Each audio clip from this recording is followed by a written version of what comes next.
Lehendabizi, etxe guztietara, 17.000 etxeetara buzoneatu dugu, eskutiz bat esanez, udala konprometitzen dela 5. edukiontzia jartzea, eta zein da gure helburua eta zergatia esplikatuz.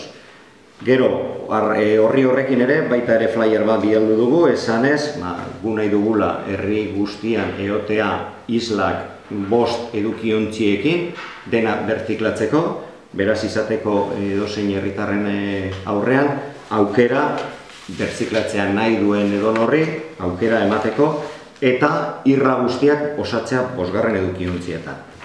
Eta planifikatu dugu, jarpena 4 asteetan, hile honen 4 asteetan. Lehendabizikoa astea gaur hasten dan honetan, jarriko dugu Larzabal Fanderia Gabiarrotan, eta Agustina eta Gaztainon. Bigarren astean, datorren astelenetik hasten dan aste horretan, despliege izango da Olibet, Iztieta eta Alabergan.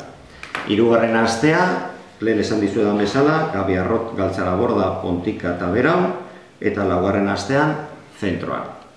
Bueno, esan dizuedan bezala, gure helburua da bertziklatzea 2015an heltzea 150 eta 2016an 160. Gaur egun gure bertziklatze tasak dira 131,4. Beraz, erronka polita daukagu aurrean eta espero dugu jendea mentalizatzea eduki hau erabiltzeko. Orduan, etortzen den edonori zer emango zaio? Emango zaio kubo marroi bat, emango zaio tarjeta bat aktibatua kontenedore horren aurrean jartzeko eta irikitzeko. Baita ere emango zaio zaborra jasotzeko bolsa bertziklagarriak urte guztirako, eta gida bat nun esplikatzen du bertiklatzeko zenbait elementu, zenbait gauza, zein kontenedore, zein koloretara bota daitezken eta zein dan refuxak.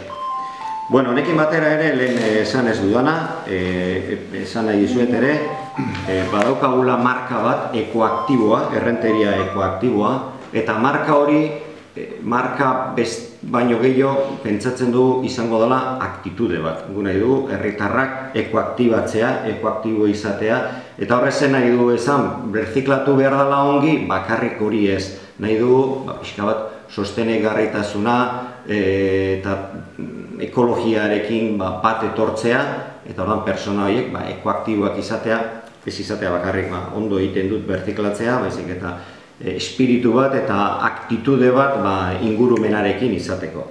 Orduan,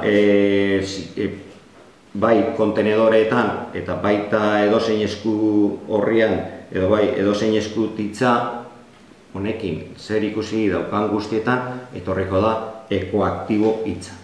Baita ere, garbiketa jasotzeko erabiltzen dien kamioiak eta rotulatuak egongo dira, eta baita udaletxeko beste ibilgailuak ere rotulatuko ditugu hitz honekin pixka bat, nolabait ekoaktibatzeko herria. Agenda 21ean ere, umeak ere izango dira guri aliatuak, baita esplikatuko zaie eskoletan zein garrantzia, beraiek ja landuta daukate eskoletan hau, baina oin aukera ja ematen zaie, hartzea 5. edukiontziori, hondakin organikoak oain eukiko dugu hemendik aurrera nun eraman, hori beraiek ere eskatzen ziguten, orduan, beraiek aliatua bezala erabiliko ditugu eskoletan, beraien familiek pixka bat animatzeko programa honetan.